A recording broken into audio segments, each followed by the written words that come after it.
para manter o padrão Sérgio de inglês aqui, né? Não, o de inglês aqui é o Daniel, eu sou amador. Mas o ator principal do filme é o Matthew Broderick, que é aquele famoso Ferris Bueller, para quem lembra do Curtindo a Vida Doidado, né? Ele já na sua, digamos, meia-idade, assim, né? Para não falar muito aqui desse período da vida, né, digamos ali por volta de 32, 33 anos, ele é um professor de uma escola numa cidadezinha americana, agora me fugiu o nome da cidade, mas numa cidadezinha americana, né, e ele é o professor responsável para lidar com o que seria o grêmio estudantil da escola, né, que naquela configuração ali daquela comunidade, daquela escola, é um grêmio estudantil que tem uma certa responsabilidade, como por exemplo, a transmissão das notícias, né, que é uma tradição em muitas escolas americanas, a transmissão das notícias que são passadas da direção da escola, né, e dos órgãos, né, que permeiam a escola para os alunos. É uma responsabilidade do Grêmio Estudantil isso aí, né? Eu não lembro nem se o nome é Grêmio Estudantil, né, mas provavelmente não, né, é alguma coisa, associação de estudantes, alguma coisa assim.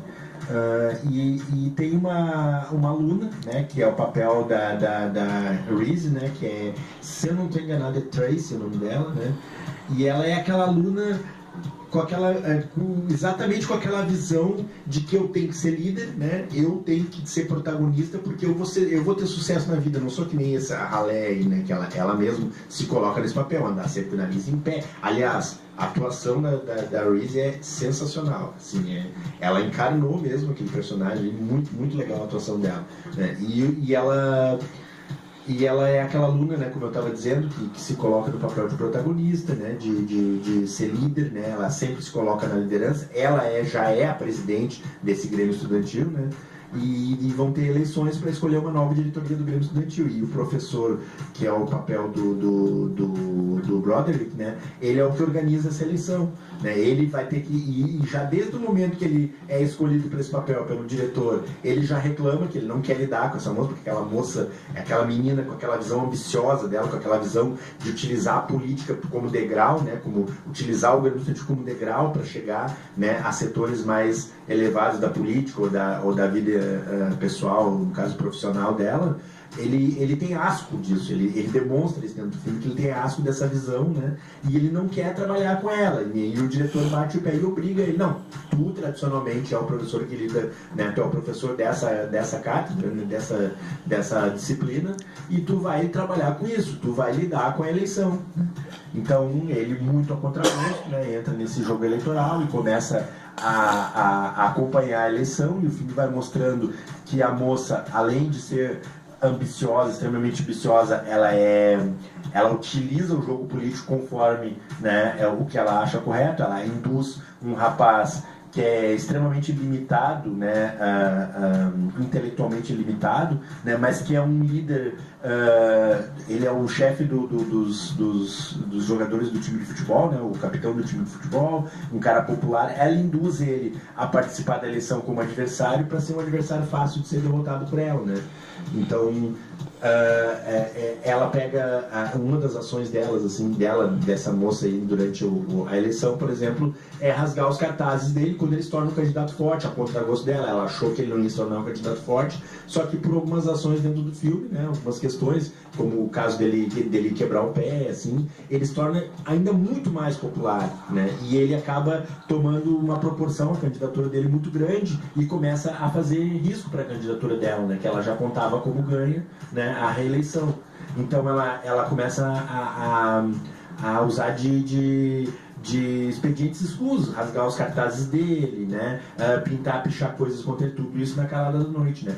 E aí eu trago um elemento, né, como o Daniel fez, de linkagem, né, com o nosso mundo, infelizmente, né, com o nosso mundo real e com o nosso mundo bem particular aqui, né, Brasil, anos 2016, eleições municipais, a quantidade, né, de sujeira que nós vemos no sentido eleitoral de mentiras, né, de falsas promessas, de rasgar cartazes. Nós temos muito isso ainda, né, de grupos que saem pela noite para rasgar cartazes de candidatos, determinados candidatos que não gostam. Infelizmente, nós estamos chegando a um ponto muito drástico, né, de assassinatos, né, registrados. Isso é realmente um quadro muito preocupante, assim. Então, além desses casos, né, muitos outros aí que passam pela justiça eleitoral, né, sem falar das questões de financiamento, né, Caixa 2, que não cabe nós que não temos prova para falar, né, sobre isso, mas nós sabemos não que temos acontece. prova, mas nós temos, por exemplo, assim, uma declaração que eu achei uma declaração muito infeliz do ministro Gilmar Mendes, quando ele falou que a falta ou o financiamento público de campanha incitaria a realização do Caixa 2, porque as campanhas ficariam muito baratas. Eu achei essa declaração, claro, isso assim, no grosso modo falando, mas o que ele quis dizer é que o Caixa 2 ele é feito em razão do baixo capital que vem do financiamento público de campanha. Isso é uma inversão grotesca do ministro Gilmar Mendes, né? Porque o que favorece a existência do Caixa 2 não é o financiamento público, a ausência de financiamento privado, é a falta de fiscalização do órgão que ele faz parte, inclusive, que é o Superior Tribunal Eleitoral. Né? Ou seja, ele está tirando a responsabilidade que é dele, né, e repassando para outros. Né? Bom, mas isso não é nenhuma novidade se tratando de Gilmar Mendes. Né? O homem que soltou o Daniel Dantas 2 vezes em 48 horas. Né? Ele engavetou 6 processos do amiguinho dele.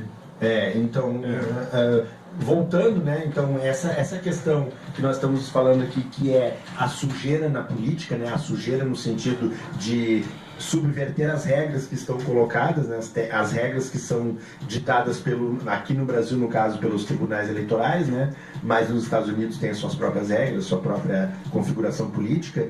E esse filme que eu estou falando, ele mostra bem isso, né? Essa moça, ela utiliza de todos os subterfúgios que ela consegue encontrar, né? Mas muito bem feito, né? Porque ela nunca consegue pegar ela, porque a fiscalização, no caso, é o professor.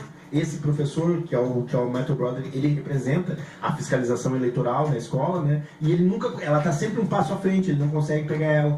E o que acontece, né? Num determinado momento, ele resolve transgredir as regras para pegar ela. Ele resolve utilizar o mesmo subterfúgio dela, né, que é subverter as regras democráticas, né, ele como papel, no caso ele seria um juiz eleitoral, né, vamos dizer assim, ele é o professor que cuida da eleição, e ele resolve subverter a regra do jogo para derrotar ela. E aí que acontece o ápice do filme, que eu não vou contar aqui, obviamente, né? Não dá spoiler. Mas o ápice do filme é quando ele resolve tomar o papel de juiz, júri e executor, né? Ele executa, ele modifica, né, uma questão e acontece toda uma questão de resultados e de desdobramentos que vão levar ao que é a mensagem que o filme quer passar, né? Porque você tem um jogo político e faz parte do jogo político, infelizmente, a mentira, a sujeira, né?